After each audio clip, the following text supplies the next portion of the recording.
These are really deep questions. Yeah, it's funny because like, when I read the first question, I was like, "Wow, I bet this is written by like someone young." But then it was just like, "Would you be terrified if there was like a hand over your loved one's mouth, but you could not do anything?" But like, I would not be surprised if it is someone young, like, like moody preteens. Like, I had that phase. Like, this is like very much like reminds me of that. Like, that's what's going on here. It's so true. Not that I'm above that or like beyond that, but like, What did you get? I Wait, got water. oh, I got water too. I also asked for water because I like swimming. That'd be so dope to be in water. I feel like water air is really cool because I would also want to fly. Also, I realize you guys can now see I'm wearing soccer shorts under this nice shirt I put on for the. This is my new stuffed animal. It's Papa, 30 inches. So here's a tweet that Maya sent me the other day, and the way we reacted, I thought was pretty indicative of like who we are as people. So I read the image and said, "I'm always the person who's always solution oriented about problems, like especially like even like emotional problems. I'm always like, what can we do to fix this, like to make you feel better?" I feel like I'm definitely someone who is like in the feeling stage first. I think I'm solution oriented after that, but definitely feel like my initial response to stuff is like emotional, and like that's also kind of like how I'll approach like my relationships and friendships and everything and things like that.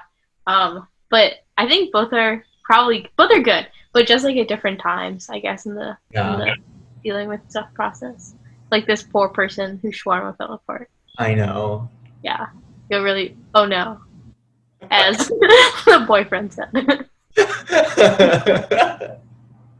But no, that's such a good question. Like, I actually think I will adopt this, like, because like it's a conscious reminder for me that maybe that person right now wants emotional support. They don't want a physical, a tangible solution to what caused that Yeah. emotional hurt. So like, I think it's great, and I really appreciated Maya sharing it. Yeah. Yeah.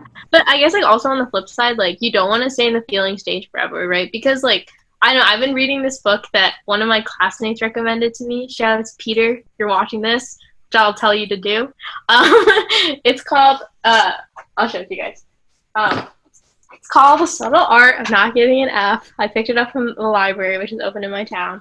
But one thing that they talk about is kind of like the difference between like responsibility and like fault. So like a lot of times like we experience things in our lives that like aren't our fault, but it's still our responsibility to deal with them, even if it's like, not fair that like something bad happened to us.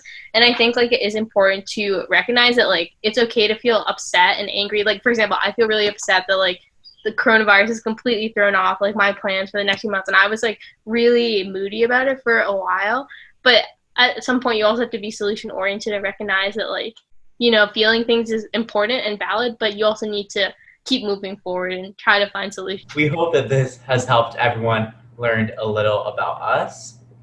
I don't think even at this point we've even like really set our research interests or our career goals yet, but that's so subject to change that I feel like it's not even worth saying at this point, but I'm sure it will come up eventually. But so at some point, stay tuned for that.